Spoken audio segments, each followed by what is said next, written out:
Este é o segundo bloco do programa Tribuna Livre, que recebe aqui o pastor Afonso Geber, da Igreja Quadrangular do Bairro 15, Padre Máximo Lombardi, que é reitor da Catedral Nossa Senhora de Nazaré. O nosso tema aqui é a mensagem das igrejas para o final do ano, a importância da fé no dia a dia das pessoas. Padre Máximo, pastor Geber, o senhor que começa agora, né? Conforme ficou acertado aí com seu parceiro Padre Máximo, em responder a pergunta do Narciso, que é o que as igrejas têm feito para conter aí esses 50 mil ou mais homicídios todos os anos no Brasil.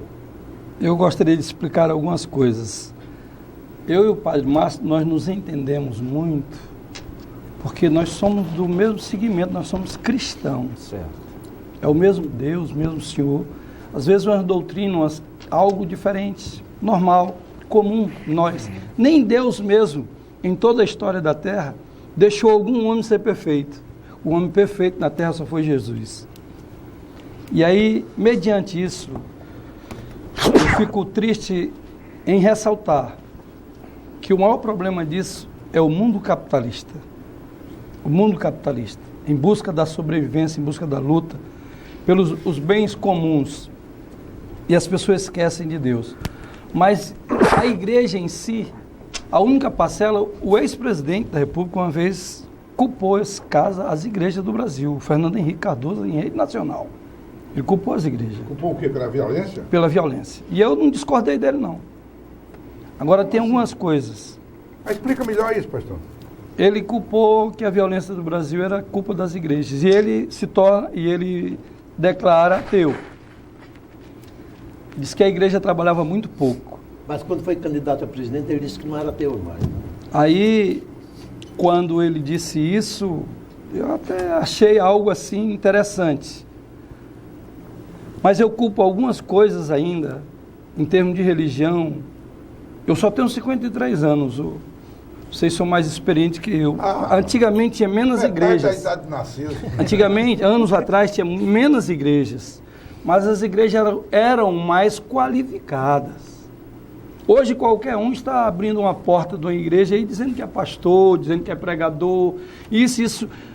Leigo trabalhando, gente que não sabe nada, ensinando o que não sabe e o que não deve. Eu culpo muito isso. Então, um pastor, uma igreja tem que ter qualidade, qualificação, tem que saber o que prega e viver o que prega e pregar o que vive. Então, tem muitas religiões aí, o distorcer da verdadeira religião traz o caos. E pelo mundo capitalista as pessoas esquecem de Deus, as pessoas não buscam Deus. A própria família em si, a base da sociedade. Você não encontra mais uma família antes do almoço, orar pelo alimento, rezar pelo alimento, fazer a oração do Pai Nosso. Narciso, eu sou fiscal da Polícia Civil, da Furepol. Estou me aposentando, estou afastado já para aposentadoria. Eu cheguei numa casa de jogos, de videogame, há anos atrás. Eu quero só fazer uma afirmação que está se aposentando muito jovem. Graças a Deus. Está cometendo um crime de responsabilidade fiscal. Mas é 31 anos de Polícia Civil. Vamos lá. Agora veja bem. E tinha 13 garotos jogando naquelas máquinas. Estavam matando aula. A farda da escola estava dentro das mochilas de cada um e eles com outra camisa. Enganaram os pais em casa, fizeram outras camisas. E eu parei o jogo ali e perguntei se alguns deles sabiam orar a oração do Pai Nosso, Padre Márcio. Dos 13, Narciso, um só disse que sabia. E eu pedi para que ele orasse, rezasse. Ele iniciou, na metade ele se perdeu. Chegue lá na igreja que eu administro e pergunte qualquer uma criança daquela se ela não sabe orar o Pai Nosso. Chegue para um dos pastores que são meus auxiliares e pergunte a eles algum assunto bíblico, ver se eles não sabem. Então, o que eu fico a relutar e sou contra é esse bando de leigo aí que não sabe nada, se intitulando porta-voz de Deus, e o descaso tomando conta da sociedade. Aí esse é o meu ponto de vista. Ou não? Padre Márcio. Olha, para continuar a reflexão do pastor Geber, eu quero dizer, tudo isso gera um conflito religioso. Sobretudo quando aquele leigo se apresenta como pastor e aí desvirtua toda a revelação de Jesus Cristo. Quando Jesus apresenta a verdadeira fé na fidelidade, aí você segue Jesus, seguindo os seus passos, até carregando a cruz, se preparando para a provação, enquanto esses pseudo-pastores, eu posso falar assim, o pastor Geber, aí De eles todas as igrejas, né? anunciam, por exemplo, a prosperidade. Eles consideram a fé quando alcança bens materiais. Mas a prosperidade, pastor Geber, é uma prosperidade espiritual, que em primeiro lugar, a pessoa tem que crescer na fé, tem que crescer na espiritualidade, no conhecimento de Jesus que dá a sua vida por todos nós, que escolheu os mais pobres para plantar a esperança. Às vezes, a pessoa precisa aprender o que é o sacrifício, o autodomínio, para crescer mesmo no relacionamento com Deus e com os outros e com os irmãos, sabendo que o amor é a lei principal do cristão, o amor a Deus, o amor ao próximo. Agora, o desafio maior, então, é entre as igrejas, evitar qualquer conflito. Porque eu, quando vejo numa família que se vive o conflito entre o casal, entre os filhos, por causa de uma religião, pelo amor de Deus, eu sonho uma família ou um ambiente de trabalho em que o Narciso tem a sua igreja, o Osmir tem a outra, mas os dois combinam, os dois dialogam, os dois se valorizam. Aliás, crescem na espiritualidade devido à diferença. Mas hoje, tudo se torna um conflito. Você vai no hospital, aí você vê o vizinho que briga contra o vizinho por causa de um versículo bíblico. Aí nas escolas, numa repartição pública. Mas, pelo amor de Deus, a religião veio para unir ou para dividir? E no mundo, em termos gerais, o maior perigo é a religião fanática, ou a religião fundamentalista. Os maiores cientistas do mundo, eles se preocupam com isso, que a religião hoje é uma bomba que está estourando em muitos países, massacrando populações inteiras. Então, como é que a religião deve se transformar, como Jesus estava dizendo, numa semente de paz? Porque hoje é algo de muito sério pregar uma religião, anunciar Jesus, porque pode ser realmente um cartucho, uma bala, que no lugar de defender, destrói vidas e sociedades. Antes de você perguntar, antes de fazer a pergunta, Arquibaldo, eu entendi claramente o seguinte, tanto na palavra do pastor quanto do padre, o que falta hoje na humanidade é Deus no coração, acima de tudo. Aí deixa eu rapidamente contar a importância da fé. Eu tive um caso dentro da família. Eu tinha uma tia madrinha que perdeu um único filho, com 28 anos de idade. Prematuro. O marido entrou num processo depressivo tão grande que menos de um ano depois veio a falecer. 3 dias depois eu fui visitá-la e pensei em encontrar uma mulher totalmente revoltada, com todos, com tudo, e até com Deus. Não. O que ela me disse atesta bem a qualidade, como é a fé. Ela disse, não, meu sobrinho, eu estou bem, porque eles estão melhor do que eu, só esperando o dia que eu vá encontrar-me com ele. Eu estou muito bem aqui, só esperando o dia que eu irei me encontrar. Isso é uma coisa fabulosa que só a fé Osmir, proporciona. Pode. É verdade. Osmir, a fé dessa mulher, ela trouxe para ela agora o representante de Deus na terra, que é o Espírito Santo de Deus. Quando Jesus subiu ao céu, Jesus disse que não deixaria os seus filhos órfãos, mas enviaria o Espírito Santo. E nesse caso, o Espírito Santo é o Consolador. O Espírito Santo fortaleceu ela. E pela fé que ela crê na salvação na vida eterna, o Espírito Santo confortou ela. Pela fé ela conseguiu esse objetivo. Pastor, eu quero me referir aqui às palavras do Padre Máximo, quando ele fala sobre a questão da intolerância, e inclusive fazer uma pergunta ao senhor baseado num depoimento que ele me deu há 2 anos atrás no programa Boa Noite Rio Branco, em que ele contava que no ano anterior, fazendo a procissão de Nossa Senhora de Nazaré, ele passou em frente a uma igreja evangélica e os membros dessa igreja saíram à rua para vaiar aqueles integrantes da procissão. Que recado o senhor dá aos seus colegas pastores em relação a esse tipo de comportamento? Na realidade, eu quero dizer a vocês, nenhum pastor sábio ensina os seus membros a fazerem isso. Mas existe uma coisa em todo convertido, novo convertido. O novo convertido, ele acha que ele pode tudo, ele acha que está com Deus, ele acredita em tudo. E por isso, ele age imprudentemente. Numa festa daquela de enfeitar a rua, aquela festa... Corpus Christi. Os crentes também fizeram, nossos irmãos fizeram uma passeata e por lá pisaram. Nenhum pastor manda isso, nenhum pastor ensina isso.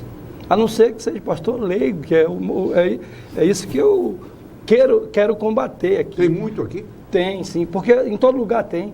Inclusive, o novo convertido, até para ir fazer uma visita, evangelizar, ele tem que ter a autoridade, a permissão das autoridades da igreja. Mas não, tem gente que por conta própria vai fazer isso, e não pode. A fé é tão importante que para você orar no endemoniado, a gente não pode mandar qualquer um, não. A gente não pode mandar qualquer um. E orar pelo enfermo, a gente não pode mandar qualquer um. Então, nós não ensinamos isso. A Igreja Católica não ensina combater os evangélicos. Ninguém ensina isso. As igrejas em si, as igrejas que se intitulam cristãs, têm que entender que nós servimos o mesmo Deus. Claro. Agora eu vou mudar a pergunta. Não é só essa oportunidade que ele falou dos endemoniados. A gente vê, pelo menos nos filmes de Hollywood, que a igreja, que o Vaticano já aboliu há muito tempo a questão do exorcismo. E nas igrejas evangélicas, padre, a gente vê exorcismo todo dia. O sujeito tira 10 demônios de uma vez só, de uma palavra só, lá nas igrejas evangélicas. Algumas fazem isso. Eu queria perguntar ao senhor, o que o senhor acha em relação a esse tipo de culto que promove os exorcismos? Bom, antes de tudo, nós temos essa orientação que, diante de um fenômeno extraordinário, inexplicável, e às vezes uma família chama o pastor ou o padre, eu várias vezes fui chamado, então você chega naquela família onde, por exemplo, tem aquele adolescente, aquele jovem, que está realmente se comportando de uma maneira fora do normal, não é? Gritando, saindo saliva da boca, com os olhos arregalados.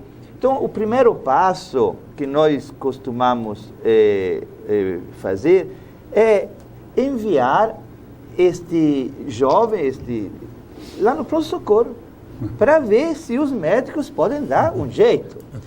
Agora, se os médicos, com toda a sua ciência, não conseguirem, então eles devolvem para a sua casa e a gente vai procurar dar aquele conforto, aquele consolo aos pais, procurando também, através do estudo que nós tivemos de parapsicologia, ver se tem alguns fenômenos parapsicológicos que nós estudamos em vários livros de parapsicologia, que possa influenciar aquele fenômeno. Por exemplo, você vai numa casa, de repente cai todas as panelas, ou chega uma pedra dentro de casa, é um fenômeno parapsicológico que se explica não pelo demônio, mas agora nós não podemos falar disso porque é uma explicação mais longa, mas tem uma explicação parapsicológica. Agora, se você percebe que nem uma explicação com a parapsicologia funciona, aí você realmente entra numa oração a Deus de cura e de libertação. Então nós temos, não é que o exorcismo seja abolido. Aliás, em todas as dioceses deve ter um sacerdote encarregado pelo bispo, sim, que acompanha esses fenômenos que realmente são comprovadamente assim de possessão. O pastor Gebe e padre Marcos, a Igreja Católica, do ponto de vista de organização, ela tem até um comando mundial, o Papa. Não existe o catolicismo A, B, C e D. Solto. Só a anglicana, né? A inglesa que... Mas que não é a católica? A católica. A autoridade máxima da Igreja Católica hoje é o Papa Francisco. É aqui no Brasil, é na França, é na Itália, é na... Todo mundo católico. Católica Apostólica Romana. Já os evangélicos têm várias denominações sem ter um comando único, ou uma chefia única, ou uma orientação única. Então, dentro dessas várias denominações, tem alguma, pastor, que merece ser censurada? Tem, sim. Não sou contra nada disso. Tem muitos... O próprio Jesus disse que haveria pastores falsos que não entrariam pela porta certa. Que não entrariam pela porta. Não tem para onde, não podemos refutar nem fugir desta verdade, desta realidade. Tem muitos aventureiros, tem muitos em todos os lugares, em todos os segmentos. Mas também eu quero dizer para vocês que em todas essas igrejas tem homens e mulheres convertidos, mudados, usados pelo poder de Deus, pela bênção de Deus, que são homens honrados, dignos de confiança. E são pessoas tremendamente capacitados e que fazem a obra de Deus com ordem e com decência. Na sua igreja, que o senhor é pastor e comanda um grupo de pastores, se você percebe que um desses pastores está se pervertendo, qual é a punição que é? Nós temos comando, né? Nós temos um poder hierárquico. A nossa igreja, nós temos o conselho diretor local da igreja, que a gente dirige, tem um conselho diretor regional e tem um conselho diretor estadual. E aí do estadual ainda tem o nacional. Corre-se todas as instâncias para se corrigir. Mas é melhor corrigir do que perder o membro. Olha, o padre Máximo fez uma referência à parapsicologia, o estudo da parapsicologia agora há pouco. A parapsicologia, Narciso, quer se impor como ciência. É verdade, é uma essência. Mas ela diz que não existe o sobrenatural, que tudo é produto da mente. A mente é capaz de tudo. E eu ouvi uma palestra, eu queria só até que me corrigisse disso aí. Eu vi uma palestra do padre Quevedo, que é um dos mais experientes parapsicólogos do país, e ele falava muito na mente, e algumas vezes demonstrava que não ia muito para o campo da espiritualidade. Foi quando perguntamos, sim, mas Cristo ressuscitou? Aí ele, não, mas Cristo é Deus. Como é que o senhor vê esse conflito entre parapsicologia? Osmir, se você aceita que a parapsicologia é uma ciência, aí, como todas as outras ciências, aí você não pode explicar um fenômeno recorrendo à fé. Então, a medicina tem que explicar aquele problema com a medicina. Quando não consegue explicar, fica calado. Aí, também na parapsicologia. Então, do ponto de vista científico, você não pode apelar ao sobrenatural. Então, por exemplo, o padre Quevedo, como cientista, quer dar uma explicação científica. Agora, noutra sede, como padre, como pastor, aí vai dar uma explicação espiritual, é claro. Então, nós aceitamos a parapsicologia como ciência, então tem que usar os métodos científicos. Tudo bem, nós vamos fazer mais um breve intervalo comercial. Daqui a pouquinho nós voltamos. Por favor, não saia daí.